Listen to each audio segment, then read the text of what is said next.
তোমার স্টল নাম কত? 11। লাল নিবা না সাদা নিবা?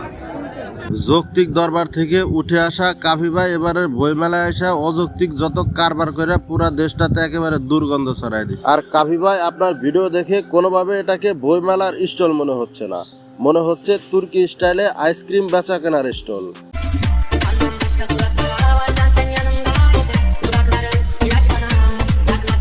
তুই ঠিক কথা বলেছিস। আমি আপনি ঠিক কথা বললেও এটা কাফি ভাই কোনোভাবেই মেনে নিতে পারতেছে না, বরঞ্চ উনি পাবলিকের কমেন্ট গুলোকে কোনো পাত্তাই দিচ্ছে না, উল্টো আরো তাদেরকেই রোস্ট করে দিচ্ছে। আপনার একটা জিনিস কিন্তু ভুলে গেলে চলবে না, বিএনপি ক্ষমতায় আসলে তারা নাকি এক রাতের ভিতরে আওয়ামী লীগকে নিঃশেষ করে দিবে।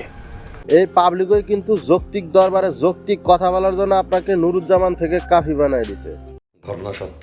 তাছাড়া আপনি জুলাই আগস্টের বৈষম্য বিরোধী আন্দোলনে ভূমিকা রাখার জন্য পুরা বাংলাদেশের মধ্যমণি হয়েছিলেন, কিন্তু এই বইমেলায় এসে আপনি সেই বৈষম্য শুরু করে দিলেন। আচ্ছা সে যে সুন্দর সুন্দর কিনা এ ভাই কথা বলো না কেন? সে যে সুন্দর এটা আমরা সবাই খালি চোখে দেখতে পারতেছি, কিন্তু আমাদের ইসলাম ধর্ম কিন্তু তাকে কোনোভাবে সুন্দর বলবে না। সে যে সুন্দর এখানে কটা ফুল আছে? 5টা। সে সবকটা ফুল পায় কিনা? আরো বেশি পায়। আরেকটা মিলাই 6টা ফুল পায় কিনা? কিরে ভাই কত টাকা দেন? সবগুলো আপনার জন্য।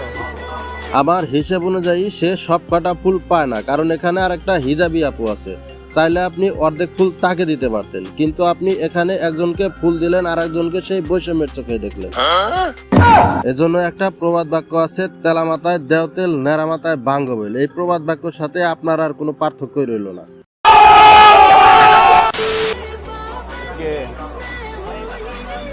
আছে ফুল আরো আছে ভাইয়া।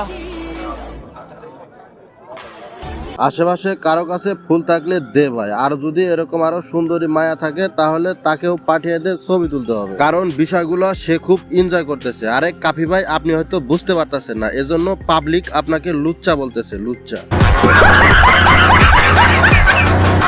পৃথিবীতে সবাই নষ্ট, কেউ গোপনে কেউ গোপনে। মানুষের হিতাহিত জ্ঞান কিরকম হলে এরকম কথা বলতে পারে? সবাই নষ্ট হলে সবারটা চোখে পড়বে না, কারণ সবাই কিন্তু আপনার মতো কাফি না। কথা কি ক্লিয়ার না ভেজাল আছে? বইবেলায় বান্ধবীর হাত ধরার কারণে আজকে ভাই বেড়াদার চরিত্র নিয়ে কথা বলে, ওই ভাই বেড়াদের আবার অন্য মেয়ের গাড়িতে চড়ে ঘুরে, ভিডিও কলে জমে থাকে, রেস্টুরেন্টে স্পেশাল রুমে নানানভাবে মিটিং করে। ভাইয়া বইমেলায় আসা মেয়েদের হাত ধরে ডলাডলি করলে লোকজন চরিত্র নিয়ে কথা বলবে, এটাই তো স্বাভাবিক। প্লিজ ভাই, প্লিজ ভাই, প্লিজ প্লিজ ভাই, পাশে আরো স্টল আছে ভাই, এটা বুঝতে হবে, এটা বুঝতে হবে ভাই, প্লিজ আপনার চিল্লা। যেখানে শত শত ছেলেরা আপনার সাথে সেলফি তোলার জন্য দিনের পর দিন স্টলে যাচ্ছে, একটা সেলফিও তুলতে পারতেছে না, আর আপনি সেখানে মেয়েদের হাত ধরে ডলাডলি করতেছেন আর জায়গা দেওয়া ছবিও তুলতেছেন। এসব বৈষম্য পাবলিক কোনোভাবেই মেনে নিবে না। এজন্যই কমেন্ট বক্সে গিয়ে দেখলাম লোকজন আপনাকে কাফি থেকে কাপীন্দ্রনাথ বানায় দিতেছে।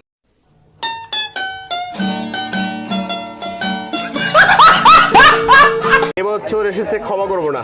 ক্ষমা করবো না, আগামী বছর কি আসবে? এবার ক্ষমা করে দেবো? আসতে পারে যে ক্ষমা করে দিয়েছি, চান্স আছে।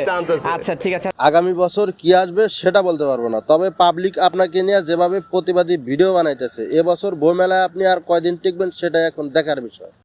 কিছু বিষয় একটু ক্লিয়ার হওয়া দরকার, যে বইমেলায় হাত নিয়ে কসলাকসলি করা, মাগিবাজি করা এবং হচ্ছে আরো যত যত ট্যাগ আর কি, সবগুলো গোলাপ শুধুমাত্র তোমার জন্য। আপনি একদম লেখক না একদম লুচ্চা? আমি একজন লুচ্চা। লিজা, সরি তোমার নামটা জানি কি?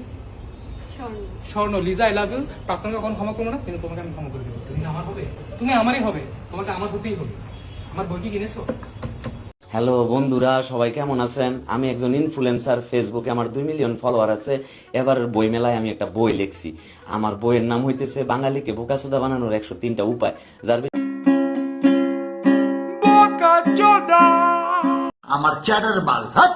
যাই হোক কাফি ভাই, ব্যক্তিগতভাবে আমিও আপনার ভীষণ ভক্ত, এতে কোনো সন্দেহ নাই।